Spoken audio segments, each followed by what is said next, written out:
নমস্কার, কেমন আছেন সবাই? আশা করি সবাই ভীষণ ভালো আছেন। তো আজকে একটা নতুন রেসিপি নিয়ে চলে এসেছি, একদম রেস্টুরেন্ট স্টাইলে চিলি চিকেন রেসিপি। তো ফার্স্টে চলুন আমি চিকেনটাকে ম্যারিনেট করে নেব। এখানে আদা রসুন বাটা, একটু কর্নফ্লাওয়ার, একটু লবণ আর একটা ডিম দিয়ে ভালো করে ম্যারিনেট করে আমি প্রায় 1 ঘন্টার মতো রেস্টে রেখে দেব। আর এখানে আমি নিয়েছি আদা রসুন কুচি, পেঁয়াজ আর ক্যাপসিকাম। তারপর ফার্স্ট আমি চলুন সসটাকে আমি রেডি করে নেব। এখানে আমি কিষান সস নিয়েছি আর একটু ডার্ক সয়া সস দিয়ে 1 চামচের মতো কর্নফ্লাওয়ার আর একটু জল দিয়ে ভালো করে আমি সসটাকে মিক্স করে নেব। এখানে আপনারা গ্রিন চিলি সসও অ্যাড করতে পারেন।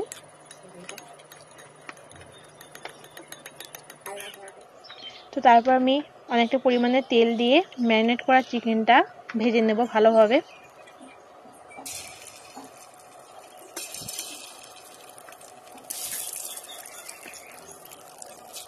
এক এক করে আমি চিকেনগুলো ভালো করে ভেজে নেব।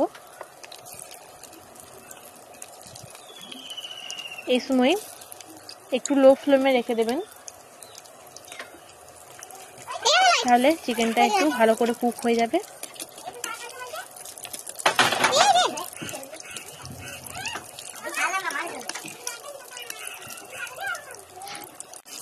তো এভাবে আমি সব চিকেনগুলো ফ্রাই করে নেব।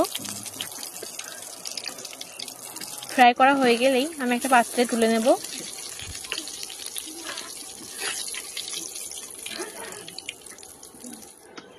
তারপর এখানে আমি একটি তেলের মধ্যে দিয়ে দেবো গোটা গরম মশলা, 2টো তেজপাতা, আদা রসুন কুচি। একটু আদা রসুন কুচিটাকে ভালো করে ফ্রাই করে নেব।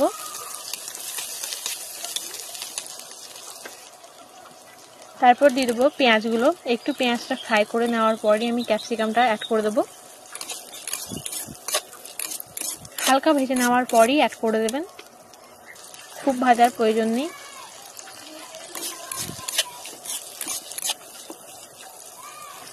তারপরে আমি অ্যাড করব একটু লঙ্কার গুঁড়ো, একটু কাশ্মীরি লঙ্কা গুঁড়ো কালারের জন্য। একটু দেবো পরিমাণ মতো লবণ, একটু চিনি দিয়ে ভালো করে মিক্স করে নেব।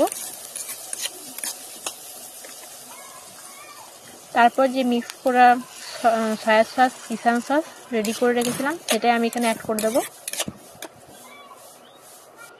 একটু সসটা ফুটে গেলে আমি দিয়ে দেবো এখানে 2টো কাঁচা লঙ্কা। তারপর আমি ভাজা চিকেনগুলো অ্যাড করে দেবো। ব্যাস, এবার সসের সাথে ভালো করে টস করে নেবো চিকেনগুলো, তাহলে আমাদের চিলি চিকেন রেডি। যারা চাইনিজ লাভার আছেন তাদের জন্য এটা বেস্ট রেসিপি। তো এই চিলি চিকেনটা দিয়ে পরোটার সাথে হোক, ফ্রাইড রাইসের সাথে হোক, খুবই ভালো লাগবে খেতে। তো আমার ভিডিওটা আপনাদের কেমন লাগলো অবশ্যই কমেন্টে জানাবেন, একটা লাইক করে দেবেন, চ্যানেলটাকে সাবস্ক্রাইব করে দেবেন। দেখা হচ্ছে নতুন কোনো রেসিপিতে। আর অবশ্যই আমার চ্যানেলে নোটিফিকেশান অন করে রাখবেন, তাহলে আমি যখনই ভিডিও ছাড়বো ফার্স্ট আপনাদের কাছে যাবে। তো ভালো থাকবেন, সুস্থ থাকবেন, দেখা হচ্ছে অন্য কোনো রেসিপিতে।